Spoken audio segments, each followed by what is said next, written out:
Jello, is this thing on? The cream will rise to the top. Today I'm here to talk about Straight Auto Compton. Man, oh man, this is a game that is right in the fields, bro. I played Mario Strikers Charged on the GameCube so fucking much, and it was such a bare bones experience, but it was just goddamn fun. It was made for what consoles were supposed to be for. Having a bunch of friends on the couch doesn't happen so much for me anymore, but I got a good couch. There was barely anything to unlock. It was super basic and it was goddamn incredible. And upon return, I think it's somewhere there on the live backlog, but I was so goddamn excited. I screamed from the bottom of my lungs when I saw Mario Strikers Battle League. So it's out, I played it, I finished it. I have a lot to say about this one. And listen to me good. If you are thinking about getting this, I'm gonna explain to you exactly what to expect. Not only did they tune it to perfection, they decided to not compromise anymore. It is an uncompromisingly arcadey Mario football game. What the previous ones were always supposed to be, but didn't dare.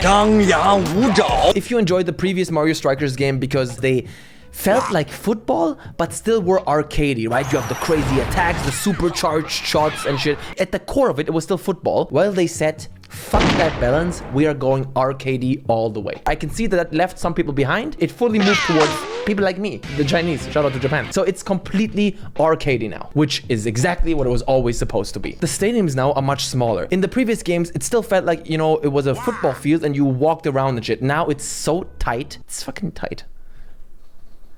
It's tight. All right. Which means that every player is always very close to another player. It makes it much more fast-paced, much more non-stop. Everything is very close. It's an arena at this point. Arena is a good way to put it. They have added so much depth to the gameplay here. It is absolutely incredible.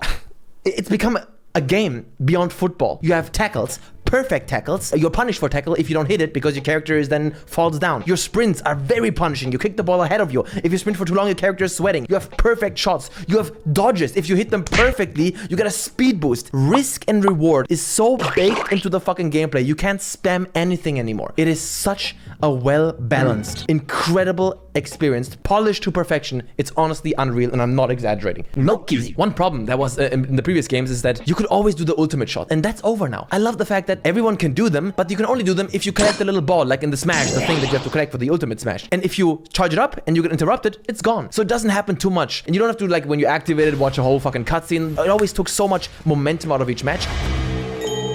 This is over. It's done. You're done now. They removed everything that was unnecessary. They focused on the gameplay and the gameplay only. It's incredible. The risk-reward calculation for every... There's a risk-reward calculation for every move, for every sprint, every tackle, every dodge, every pass. Everything, motherfucker. It adds a level of depth to this game that the previous games obviously didn't have, and it turned it into much more than just a football game with Mario.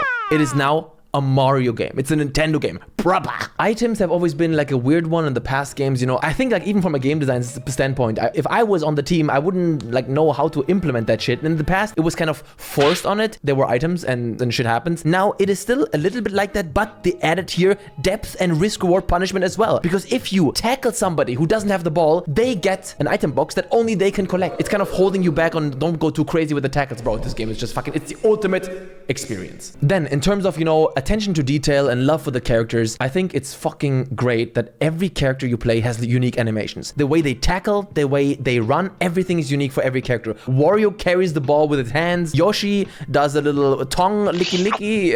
The characters feel unique. By the way, I can't talk about the online shit. I don't have Nintendo Online. I don't know about that. I don't care about that. I never fucked my cat. I never touched my cat. I like couch multiplayer. For me, this is what this game is for. It could have launched without online. I don't give a fuck. I play these games with people next to me, and I've done that before. I've had people next to me. And when they announced in the trailers, you know, that you have this gear system, I can also calm all of you guys down. The way it's been implemented is fantastic. Not only do I like the way that it changes the way the characters look, which is cool, but also none of the gear improves your character. The gear always makes a stat better and another one worse. So it allows you to a little bit hand tailor each character to your liking. If Mario isn't fast enough for you, you can make it faster by choosing the right gear, but that will make other statistics worse, which is fucking outstanding. No gear makes you OP. It's just the way that I wanted them to implement it. But I don't just want to sit here and suck the cock of the game, because there are things here that they even made me think like, come on, it's so easy, I think, to make a game just a tiny bit motivating. And how do you do that? You take content that's in the game, you separate that off as in-game unlocks. This is how games have done it over the past 30 years. Usually, even Nintendo games did that, where you just have 8 characters maybe, and 2 you unlock. Now in this game, you have everything unlocked right from the start, which, I mean, in a way that's great, but also, what's there to unlock now? Nothing. This is such a joke. You can only unlock one thing in the entire game. After you've done all the cups and the bonus cups, and that is an extra piece of gear style, like a samurai outfit suit. And that is honestly laughable. Now, I heard somewhere in the data leak, data mine, that they will release more characters. I hope so. I think that's great, but absolutely fucking pathetic. Basically, nothing to unlock. There are a couple of things, it just speaks more to it being a bit of a bare bones experience, right? Gameplay nailed to the fucking T, but then content, not surprising for those who have played Mario Strikers before, but for new players, you're like, wait, that's it? That the fuck? There's nothing around the gameplay. For example, for game length, why can we only choose 4 minutes, 5 minutes, or 10 minutes? Maybe even a halftime would be cool. You don't have to make it too deep like these FIFA games, but just maybe a basic formation that maybe your character stand in a diamond shape or a square shape or a line shape, just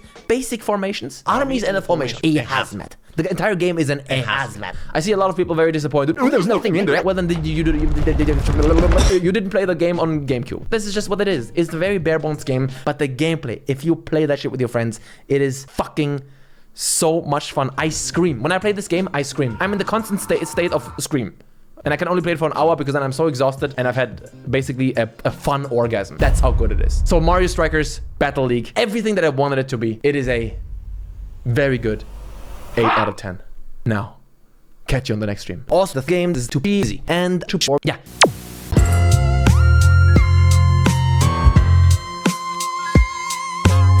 What do you mean by that?